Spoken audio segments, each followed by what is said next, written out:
Are you guys fans of the nasal testosterone? Called Natesto. Doctor wants me to start it, not sure if it's worth taking.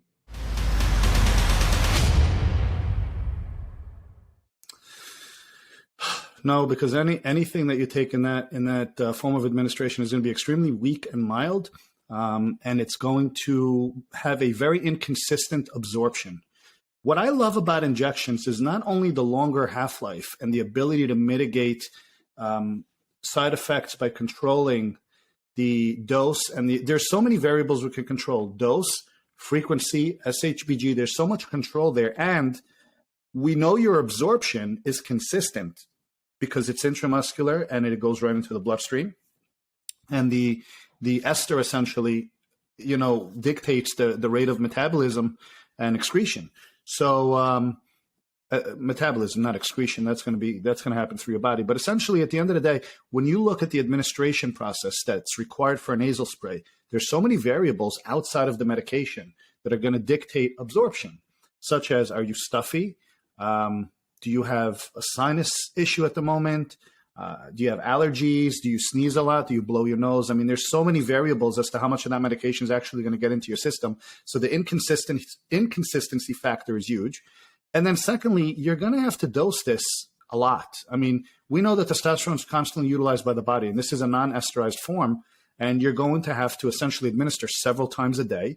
I do have a concern over long-term or permanent lifelong use of something that is a nasal spray, because you're going to irritate the mucous membranes within your nose. There's a lot of sensory activity that goes on in there. There's obviously things that have to go in through your sinuses and eventually into your lungs. I do not recommend nasal sprays for anything that is going to be a long-term or lifelong type of a treatment. And again, we have so many good proven ways to administer hormones.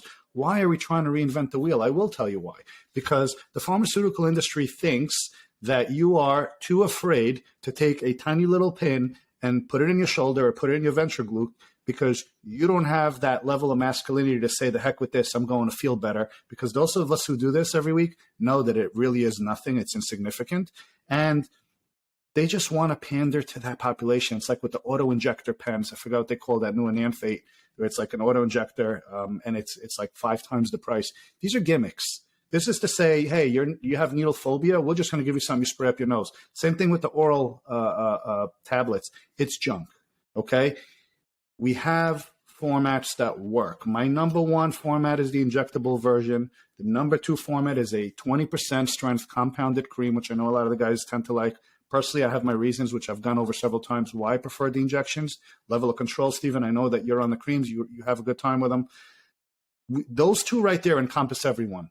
You want to do it the right way by my standards, we go injection. You want to do it the right way by some other people's standards, you got the cream. Those 2 should encompass everyone. It alleviates the injections, and you're not going to have as much of an adverse effect long-term as you will if you're just spraying your nose 3 times a day.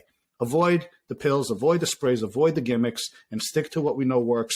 2 methods you got there that are really, really reasonable and should encompass a vast majority of the population. And now, click on this video to learn more about TRT and hormone optimization.